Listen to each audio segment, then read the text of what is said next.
Hey,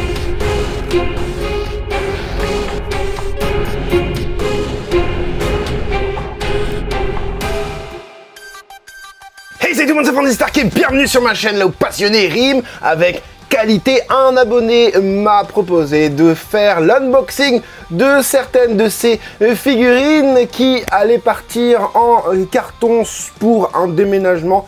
Il m'a proposé de déballer ce que j'avais envie, donc on a fait ça un peu vite fait. On a du My Hero Academia, on a du Dragon Ball bien évidemment, on a du Naruto aussi, mais on a aussi du repaint. J'ai fait un post concernant les premières figurines que vous voudriez que je déballe en premier. C'est pas un post, c'était un short, donc je t'invite, si t'as pas encore fait, d'aller écrire sous ce short ce que tu voudrais que je déballe en premier. Mais je commence.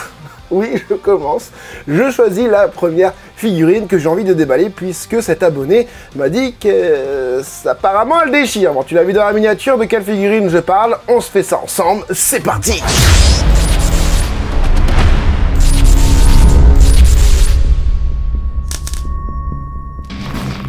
Elle mesure environ 25 cm, elle est sortie en novembre 2022. Oui, ça fait un petit moment. On a la 5e mission qui va bientôt sortir en décembre 2023. Il s'agit de la 4e mission, Super Dragon Ball Heroes, avec ce lot A. Je vous fais pas plus attendre, la boîte, elle est comasse. Je vous avais parlé en vidéo de cette petite figurine. J'avais bien aimé, surtout au niveau des mèches de cheveux. Bon, je comprenais pas trop l'idée du Super Saiyan 3 rosé masqué, etc.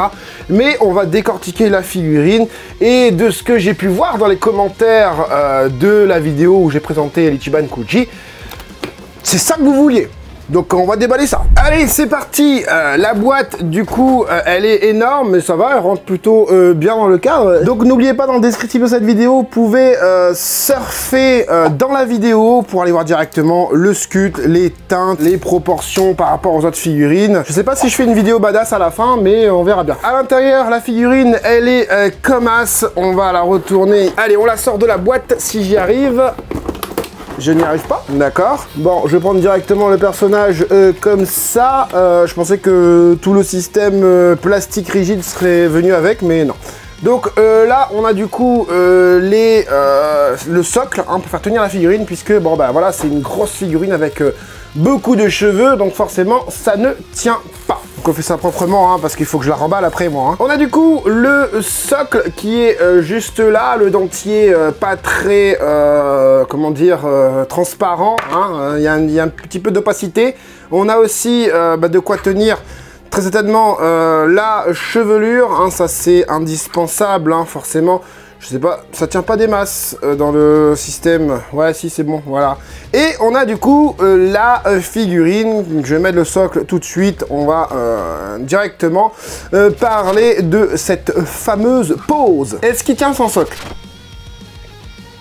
Un petit peu quand même. Bon, vaut mieux mettre le socle, voilà. Ça bouge un peu quand même. Alors, Super Saiyan masqué, rosé, SSJ3, double cuir, manteau oversize. Dragon Ball Heroes, je vous le rappelle, je ne regarde pas du tout. Par contre, d'avoir la figurine en face, sous les yeux en tout cas, c'est quand même quelque chose, la figurine est plutôt bien réfléchie. Ils se sont cassés la tête, puisque c'est un moule complètement différent. On a des trucs vraiment pas mal. Donc la pose de ce personnage, alors je sais pas si c'est emblématique de Goku, Black Goku rosé machin, puisque en vrai, je regarde pas. Je peux pas vous dire. En tout cas, est-ce que je ressens, moi, cette prestance un peu divine? Oui, légèrement.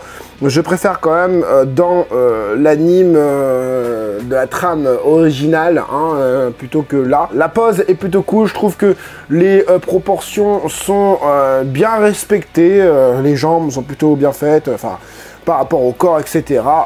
Non, franchement, ça va, c'est cool. Ensuite, on va parler du sculpte de ce personnage. Alors, je suis tout de suite happé par cette main très bien faite, je trouve. On voit les phalanges, on voit les petits stries au niveau des doigts et tout ça. L'intérieur de la main, par contre, elle est beaucoup moins travaillée. Je sais pas si j'arriverai à vous le montrer avec l'angle de caméra comme ça. Ouais, là vous le voyez, c'est beaucoup moins travaillé l'intérieur de la main. Ensuite, au niveau des pieds, parce que je commence par là généralement, bon, on a une modélisation plutôt simple. Ce qui est cool, c'est que ce pied-là, il est relevé. Donc encore une fois, concernant la pose, bah, c'est bien... C'est réfléchi, quoi, pas hyper réfléchi, mais c'est bien réfléchi. On a quand même de légères textures au niveau des parties bordeaux que vous voyez ici. Les plis à l'avant sont plutôt cohérents au niveau des pieds. Ensuite, le pantalon, bah, c'est pareil. On a encore une fois beaucoup de texture hein, au niveau du pantalon. Sur la vidéo de présentation, j'ai pas eu l'impression de voir ça, mais c'est plutôt pas mal. Dommage pour l'effet de moulage qu'on a tout le long de la jambe, qui ne représente pas du tout la couture. Ils auraient pu du coup faire ça en mode couture. On l'a des deux côtés, hein, côté gauche, côté droit. Les pliures sont plutôt cohérentes au niveau du pantalon, donc ça c'est cool. On a aussi le manteau oversize, comme je dis, avec l'espèce de ceinture, qui est plutôt bien faite aussi, c'est réfléchi parce que on a des plis plutôt cohérents, on a le buste en dessous avec les abdos et tout ça, et les plis qui sont là sont bien cohérents. Justement, ces abdos-là sont plutôt apparents, pas hyper dessinés, pas hyper, comment dire, sculptés, mais ça va, c'est pas mal du tout. On a la main sur le côté, bon, un petit peu pâtée cette main-là comparée à l'autre, mais en même temps, c'est un gant. Donc j'ai envie de dire pourquoi pas. Tout ce qui est dessous de main, donc main droite, main gauche, c'est pas travaillé. Par contre l'intérieur des mains est bien travaillé. La partie bordeaux aussi ici est texturée.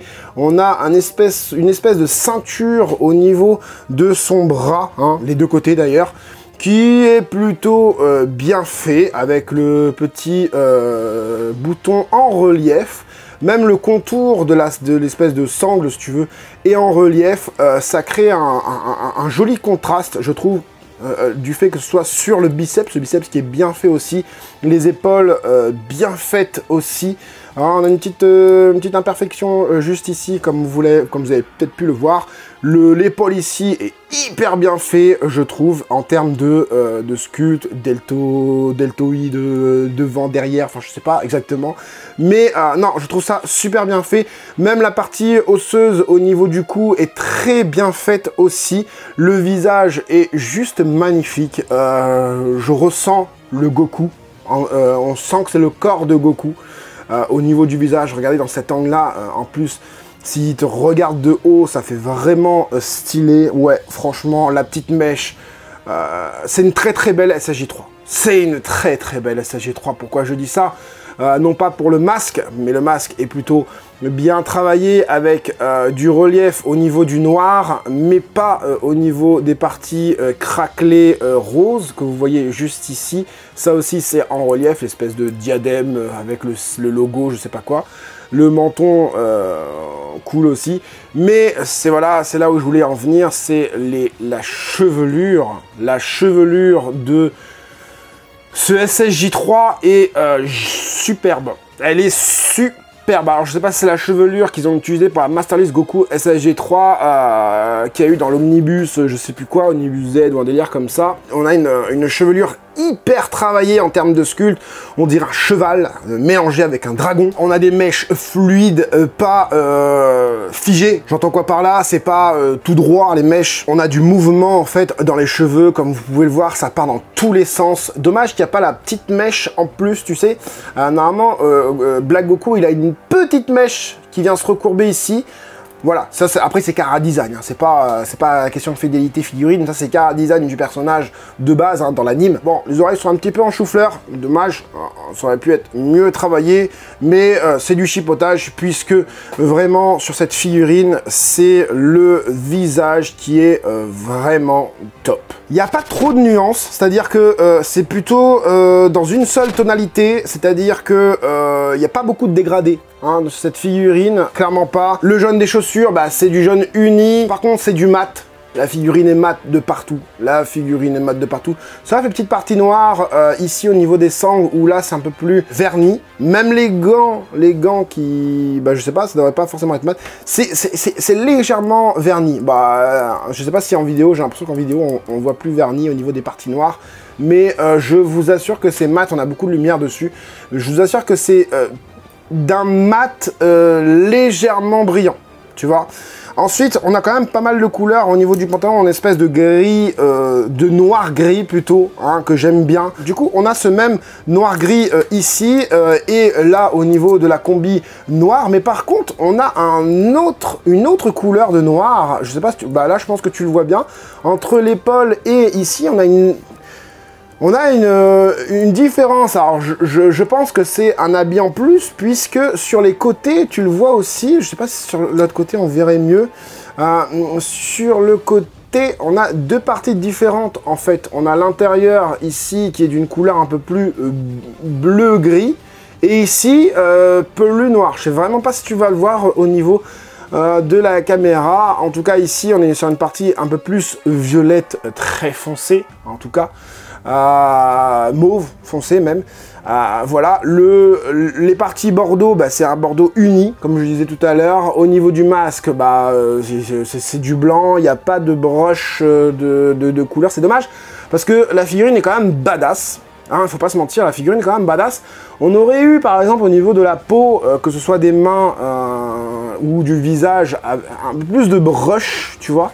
Je pense que la figurine aurait été vraiment badass à mort et on aurait atteint vraiment le summum de la badassitude, pardon, pour cette figurine. Par contre, la mèche ici de devant, elle est hyper fine, elle est hyper belle, franchement. Une dinguerie, une dinguerie. Vous me voyez plus ici, mais c'est pas grave. Et du coup, ben, là, ça me surprend un petit peu parce que mon très cher ami Johnny, hein, je l'appelle Johnny, n'aime pas les mèches blanches. Hein, Johnny? Johnny, alors?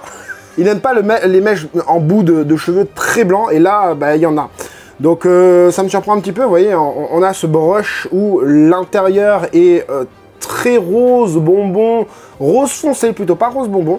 Ça tire sur un rose pâle et ça finit du coup, comme vous le voyez un peu partout, sur du léger blanc, du rose très clair si tu préfères. D'accord, donc ça va encore, mais je sais que certains collectionneurs, dont moi aussi j'en fais partie, je suis pas hyper fan, sauf quand c'est bien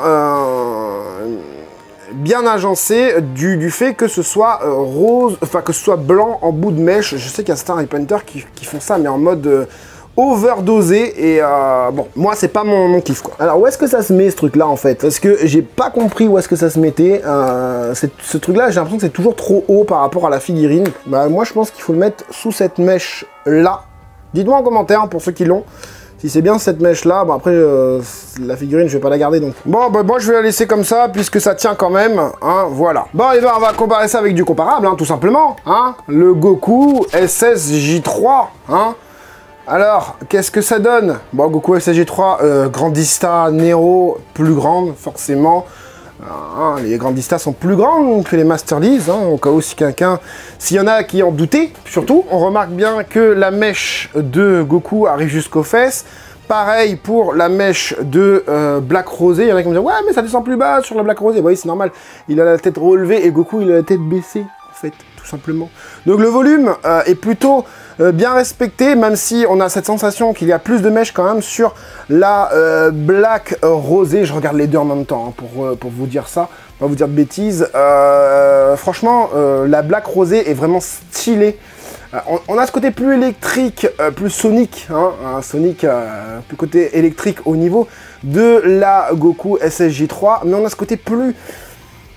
un mouvement plus ample, plus divin, j'ai envie de te dire, pour le Black Rosé. Franchement, le Cara Design est bien respecté au niveau des cheveux, en tout cas. C'est vraiment deux trucs complètement différents en termes de regard, puisque là, on a, je ne l'ai pas dit, mais on a un contour noir au niveau de ce Black Rosé, et regarde les personnages de haut, le sourcil enfin la tête est relevée à l'arrière, donc du coup tu vois plus le sourcil.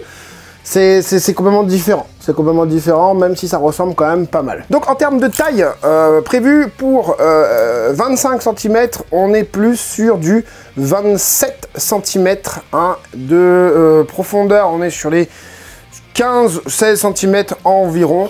Voilà, je fais la profondeur parce que des fois quand on a une figurine comme ça avec beaucoup de cheveux, on aimerait savoir un petit peu la profondeur pour savoir si on peut la mettre devant, derrière une figurine ou l'autre. Et voilà pour ce Goku Black Rosé Super Dragon Ball Heroes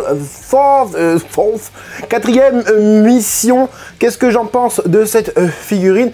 Eh ben je la trouve plutôt pas mal, agréablement surpris. Encore une fois, c'est une Master List, donc voilà, on y met les moyens généralement, même si la plupart de Ichiban Kuji c'est quand même du recyclé. Là on a une figurine du jamais vu hein, en termes de sculpte et tout ça. Je ne pense pas que les cheveux soient repris pardon, d'une autre figurine.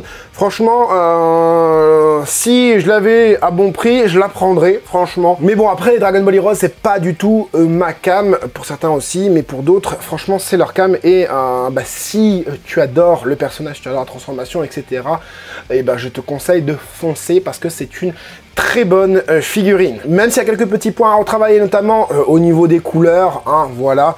Au niveau, ouais, on peut chipoter au niveau des dessous de main, mais bon, c'est pas non plus, voilà, c'est pas non plus dérangeant, c'est du PVC, quoi. Voilà, en tout cas, si t'as aimé la présentation de cette petite figurine, je t'invite à mettre le gros like. Pour me soutenir financièrement, je t'invite à mettre un super thanks que vous voyez juste ici, hein, où tu peux choisir 2, 3, 4, 5 euros. Là, c'est cool parce que j'ai quand même un abonné qui me prête ses figurines pour faire de l'unboxing.